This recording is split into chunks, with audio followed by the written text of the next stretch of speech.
Welcome to the Altered Call podcast. Today I want to discuss doubt. Is it okay to question God? My name is Pillischafske. I believe that God is present even when we are not. I believe that cycles repeat, and I believe that you are uniquely created to reflect God's glory in the world.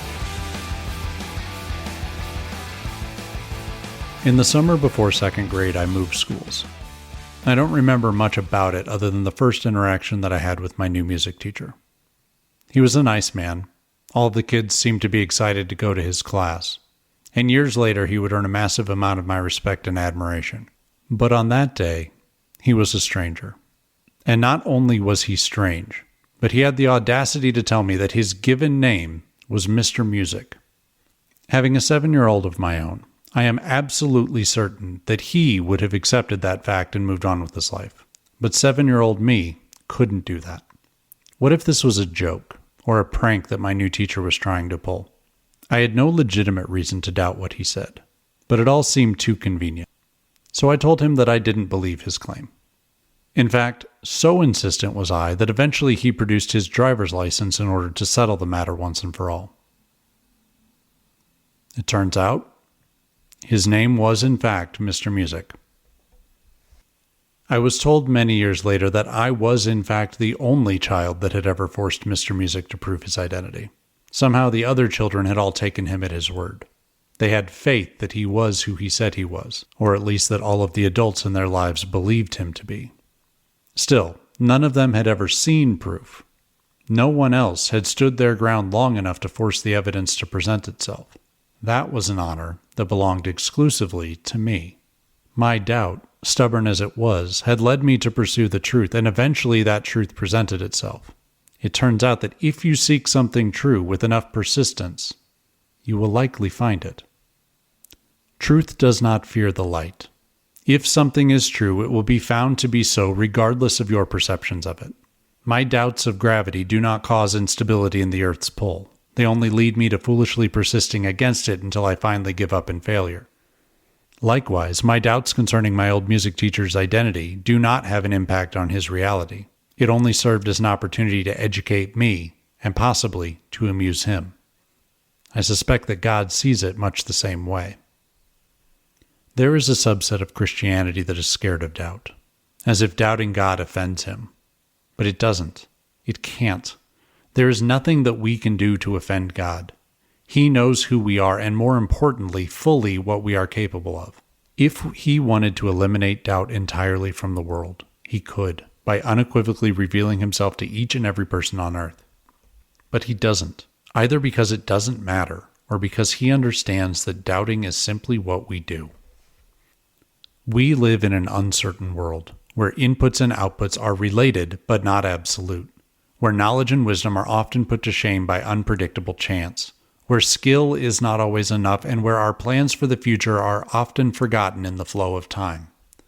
Doubt is what we do, not because we lack faith, but because we correctly perceive the violent uncertainty of our world. By perceiving this doubt as a moral failing, instead of a deeply necessary skill, we discourage one of the most powerful tools that God has given us in building our faith. Denying our doubt in pursuit of frail certainty only serves to undermine our beliefs. Often doubt is viewed as a lack of faith, or even the opposite of faith, when in reality the two are intimately wed.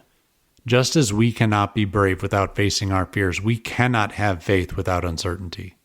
The idea of certainty feels much better. Who wouldn't want to believe with absolute confidence that they are on the right path and that their devotions will someday be rewarded? But certainty is not something that we get. That belongs to God. Instead, we are called to be faithful. Faith, instead, is an admission that we do not know, that we are not certain, and yet we choose to believe in the face of that doubt. In fact, the more doubt there is, the more faith required to stand against it. God, I don't know if you're going to come through for me on this. God, I don't understand what you want me to do. God, why have you allowed this in my life? This is what prayers of doubt often sound like. A faithful believer will have many seasons where these doubts hang over them like a heavy cloud. These doubts have no effect on God. He is still present. He is still working to our benefit. He is still in control. Instead, it is our perception that has shifted. Instead of looking at our life and seeing a God that can conquer all, we have been tempted into the dark. We have been tempted to question. Maybe God doesn't care about me. Maybe I'm misunderstanding God's will in my life. Maybe God doesn't exist. As doubt creeps deeper into our beliefs, it starts to reveal cracks. Questions that we once thought that we had answers to begin to take on a different shape, a different tone. Beliefs that once leapt from our tongues in the face of crisis now weigh us down into the pit of despair. None of this feels right. Why does God feel so far away? Why does pursuing Him feel so difficult? Why do we have to deal with any of this? Wouldn't life be better without all of this doubt? Wouldn't it be better if we could just know? Maybe. But that isn't an option. Unlike doubt, certainty is the opposite of faith. If we knew that God existed, there would be no need for faith. I believe that our hearts long so deeply to be with God that we create illusions of certainty and use them as warm blankets until we can arrive in His presence. The problem here is that this was never asked of us.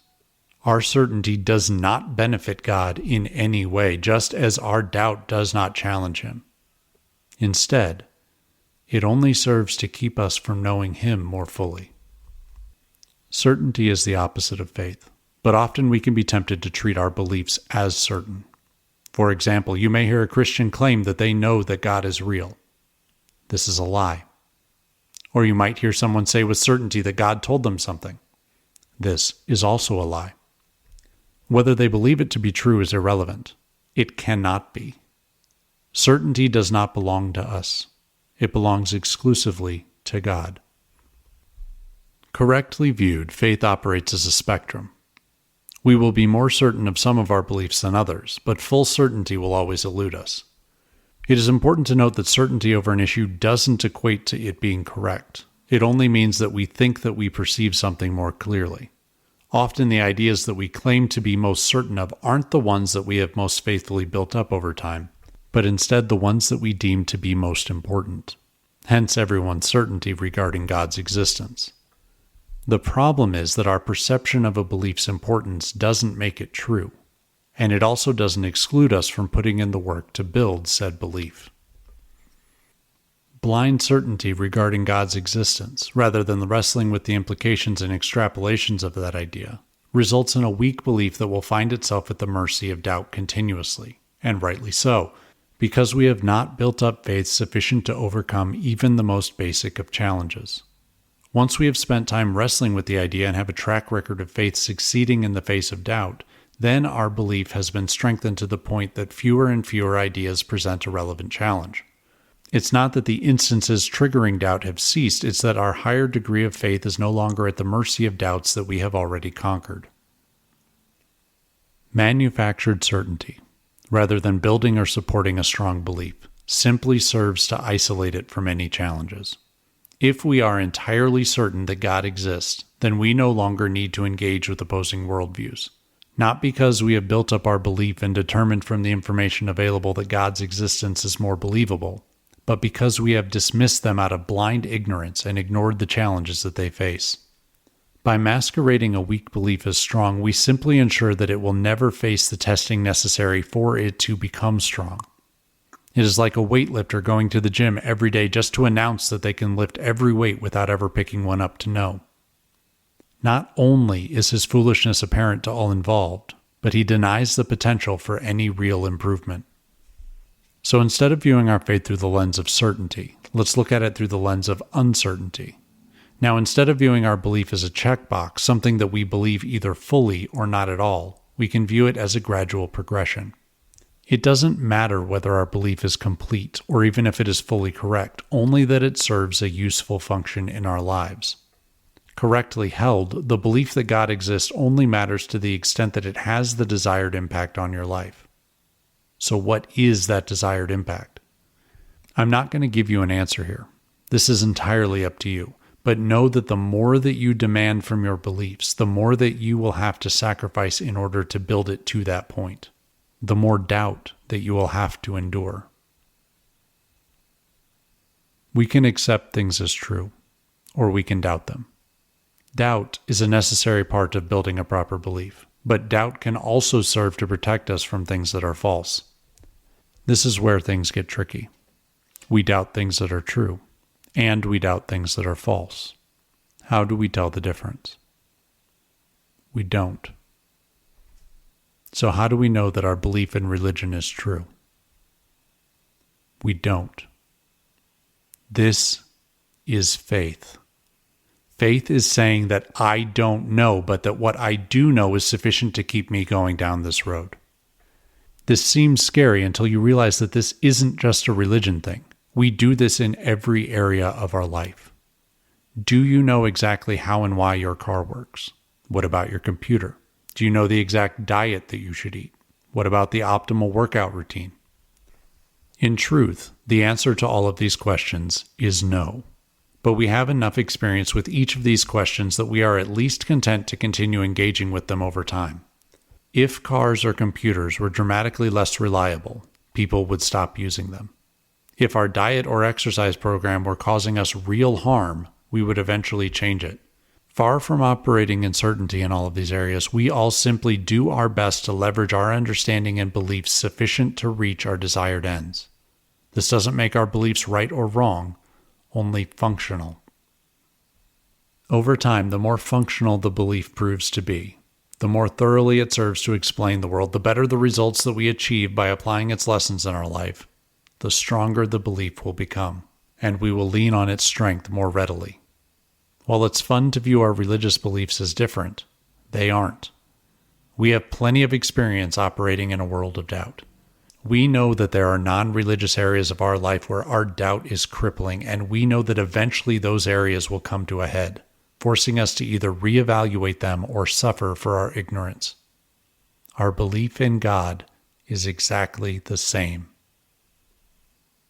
Now, belief in God feels more important. It has to be more important, right? Yes, I would argue that your belief in God is more important than other things.